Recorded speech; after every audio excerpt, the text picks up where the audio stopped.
Assalamualaikum, kita jumpa lagi dalam sesi PDPR Mata Pelajaran Sejarah. Tajuk kita pada hari ini ialah Bumi Bertuah Menjadi Rebutan. Ni dalam ni kamu boleh tengok gambar bumi jika dilihat dari angkasa, dan yang warna merah ni adalah negara kita, iaitu bumi bertuah yang pernah menjadi rebutan kuasa asing suatu ketika dahulu. Untuk tajuk ini, kamu boleh buka buku teks muka surat 50 dan 51.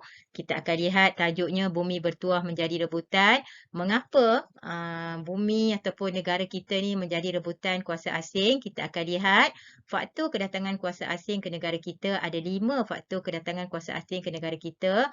Yang pertama ialah kedudukan strategik. Yang kedua, kekayaan hasil bumi dan sumber alam. Yang ketiga, penyebaran agama. Yang keempat, revolusi perindustrian. Dan yang kelima ialah kerana faktor kemasyhuran. Sebelum cikgu pergi dengan lebih lanjut lagi tentang tajuk kita pada hari ini, cikgu nak beri sedikit penerangan kepada kamu tentang Kerajaan Melayu Melaka ataupun Kesultanan Melayu Melaka. Kenapa cikgu asyik sebut Melaka, Melaka, Melaka, bukannya Tanah Melayu ataupun Malaysia. Untuk pengetahuan kamu, pada ketika itu belum wujud lagi Kerajaan Malaysia.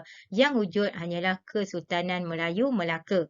Kerajaan Kesultanan Melayu Melaka ni empayanya sangat luas sehingga meliputi petani di Siam dan juga beberapa kawasan di Kepulauan Sumatera, Indonesia.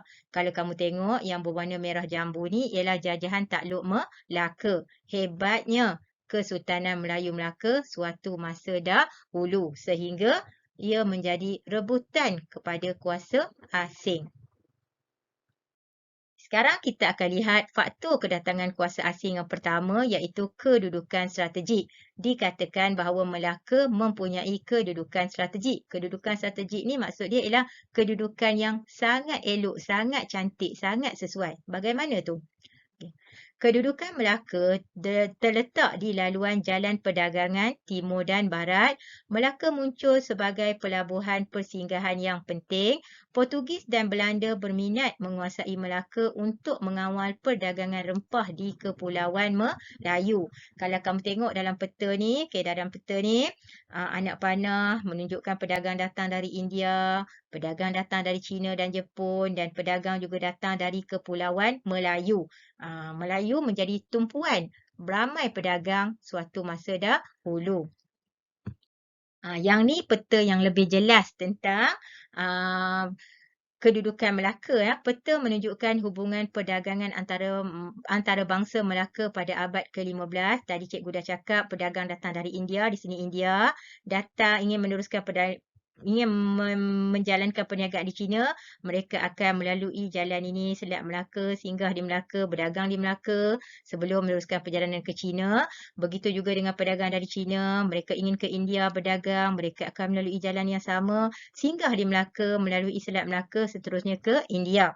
Okey, begitu juga dengan pedagang yang datang dari Kepulauan Melayu, juga datang ke Melaka untuk memasarkan barang dagangan mereka. Contohnya, barang dagangan dari India ada kain pelikat, rempah ratus dan sebagainya. Dari China ada teh, tembika, kain sutera. Mereka singgah di Melaka, mereka memperdagangkan barang-barang dagangan mereka yang banyak di sini. Okay. Selain daripada itu, Kepulauan Melayu merupakan pengeluar kepada rempah ratus. Banyak rempah ratus diperolehi di Kepulauan Melayu. Melaka inilah yang jadi pusat pengumpulannya. Para pedagang asing ataupun kuasa penjajah pada ketika itu amat berminat untuk menguasai perdagangan rempah kerana dikatakan perdagangan rempah ini nilainya lebih tinggi daripada emas. Mereka memerlukan rempah untuk sebagai bahan perasa dalam masakan, dalam makanan mereka. Kemudian untuk dalam perubatan, mereka perlukan rempah ratus ni juga untuk mengawet mumia dan sebagainya. Banyak sebenarnya kegunaan rempah ni.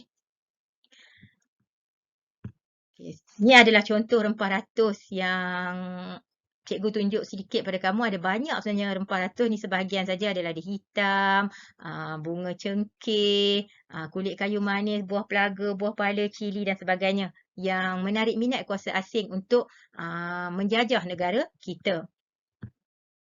Okey, seterusnya faktor yang kedua ialah kekayaan hasil bumi dan sumber alam. Okey, tanah Melayu mempunyai hasil bumi yang banyak seperti biji timah, biji besi dan emas. Sabah terkenal dengan sumber alam seperti kayu balak, rotan dan sarang burung. Sarawak pula mempunyai emas, sagu dan kapur barus. Dia ada beza hasil bumi dan sumber alam. Hasil bumi ni adalah hasil galian yang kita boleh perolehi dari perut bumi, yang mana kita kena gali, kena korek. Barulah kita dapat hasil bumi ni. Contoh dia biji timah, biji besi ni lah, kita kena korek dalam tanah, dia ada dalam tanah.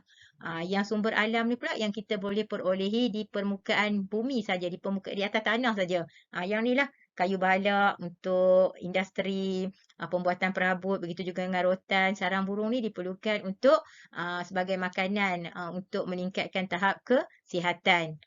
Seterusnya, faktor yang berikutnya ialah penyebaran agama. Okey, kuasa asing mahu menyebarkan agama Kristian ke serata dunia termasuk tanah Melayu.